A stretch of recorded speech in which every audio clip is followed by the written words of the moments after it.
Hi and welcome back to Mike vs. Kitchen, the show where I, Mike, give myself some kitchen challenges with the hopes of delicious outcome and maybe learning something new. So I recently got hold of a book that was first published in 1931 called The Joy of Cooking.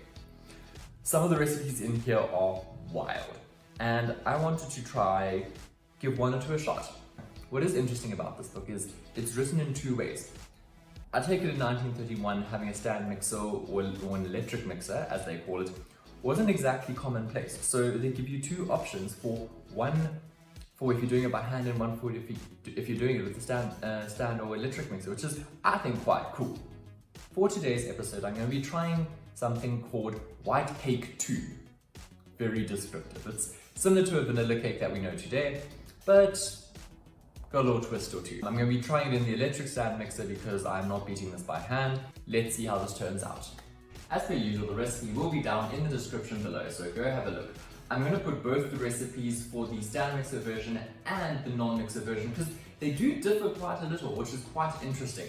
Like, for example, in the non-electric mixer version, they ask you to sift your flour more than once, and it's actually quite interesting to see how they have to compensate for not having the fancy tools we have these days. So count your blessings, these things make our lives a lot easier. Since I am making small cakes, I'm going to be halving this mixture, but I will put the full mixture in the link below, so go give it a shot.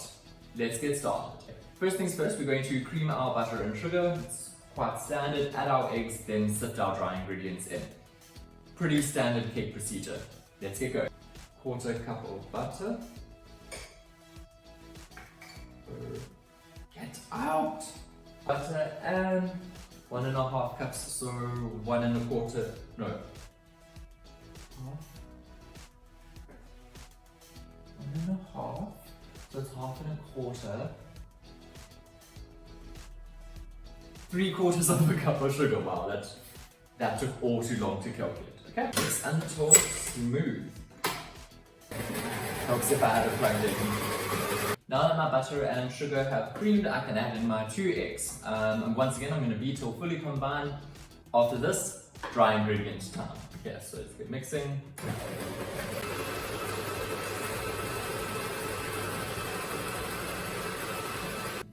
Now that my eggs are fully incorporated, I can sift in my dry ingredients. This is my flour, salt, and baking powder. So let's get sifting. Now, in the original recipe, it calls for you to sift it more than once, which, in my opinion, sounds like all too much effort. Okay, here it goes.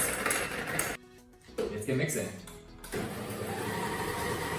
Now that the dry ingredients are combined, I can add my milk and vanilla essence.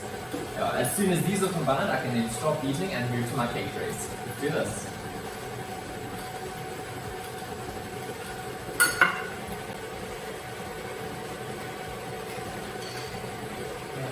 They say in the recipe that you can substitute 50% vanilla and 50% almond essence, but I don't like almond essence, so I'm going to leave that one out. Now that my batter is mixed and ready, I'm going to pop it into my well-greased and parchment papered pans. I'm using two 12 centimeter? Yes. I'm using two 12 centimeter springform pans. This is a little bit of an experiment for me. Don't know how long these are going to take to cook, and I know you shouldn't really fill them higher than halfway, but let's try this out and see how it goes. Okay, great. Now that I have filled my tins, I'm going to pop them in my oven at 180 I'm going to start with half an hour. The recipe is very unclear on this because first of all they use Fahrenheit, and second of all they say 1 hour. But yeah, I'm going to pop them in for half an hour and see how it goes. So just short of 30 minutes later, my cakes are out the oven. They are looking golden brown, but have risen quite a little bit in the middle. I think this means my oven is too hot, and considering the size of the tins, 180 degrees was maybe a little bit hot. Anyway, I'm going to pop them to a side, wait for them to cool, and while this is happening, I'm going to do my icing. While my cakes cool, I'm going to be doing my frosting. This is another recipe out of my 70-year-old cookbook, and it's simply called lemon icing. Simple recipe of blending 2 cups of icing sugar to 1/4 cup of butter, After blending in all of that, I'm going to incorporate the zest of one lemon as well as the juice of that lemon. If necessary, it says add a little bit of cream or milk, just to get the right consistency. So let's get started. We're going to do this by first creaming my butter and then sifting and adding the icing sugar. Let's get started. That's not doing it. Okay, that's not doing it. So I'm just going to add my icing sugar and then beat extremely well. Icing sugar.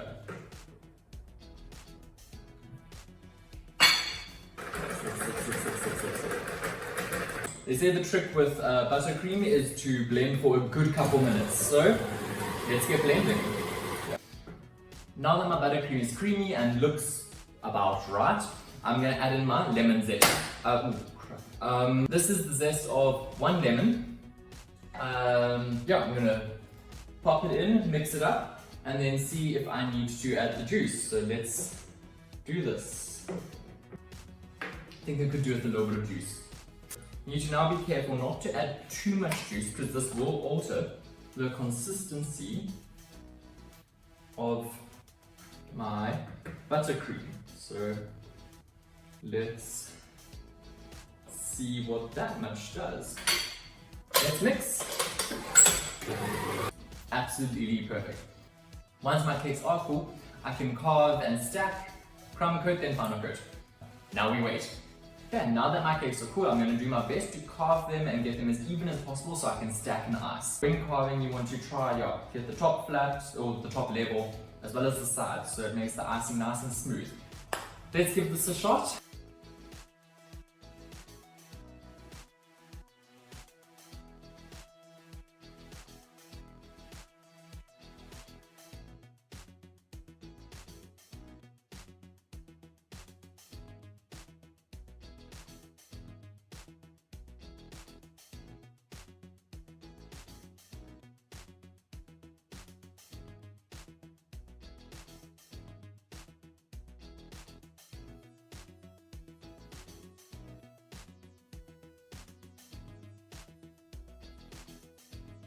Now that he has been stacked, trimmed, crumb coated and final coated, he's ready to be plated. I'm just going to pop him on the board and then decorate slightly and we are good to go.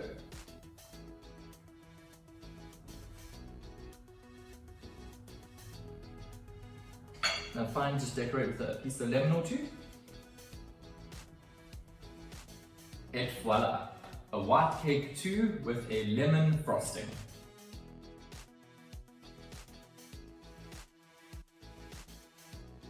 Let's carve him up and see how he turned out.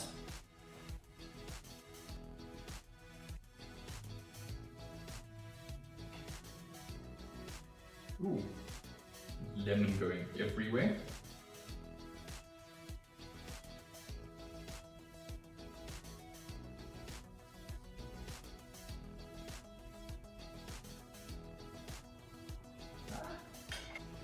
Oh no.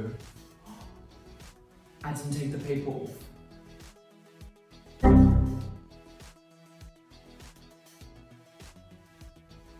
So I don't know if you can see in here, but I forgot to take the paper off the underside of the cakes. There is paper in my cakes. Okay. Otherwise it looks good. Nice little size, perfect for a small cake for a gathering of only a handful of people. Yeah, but now let's do the final test. How does it taste? Not bad at all. For a 70-year-old recipe, I think this is just great. It's subtle, the lemon comes through nicely, but something's going on with this icing. I think I might have added a little bit too much lemon juice because it's melting awfully quickly. But all in all, tastes good too. So apart from the paper fail of forgetting to take my baking paper off the bottom side of my cake, I think it turned out okay. 70-year-old recipe or not, it's pretty decent. However, my unforgivable mistake of forgetting to take the paper off, I think that's gonna cost me the win. So kitchen, that's one to you. Thanks again for tuning in to another episode of Mike vs. Kitchen. This time, 70-year-old recipes edition. Hopefully this might be a little bit of a theme going forward. I'll find some of the interesting recipes in this book. After having a quick page through, there do seem to be some interesting ones, some very out of fashion and date cakes and dishes, as well as some everyday favorites. One in particular being called Quick Cake. Sounds interesting to me. Stay tuned for more. You never know what's going to come next. But in the meantime, don't forget to like, subscribe, and comment down below if you have any ideas of what you would like to see me doing in the future. Stay safe out there. Bye.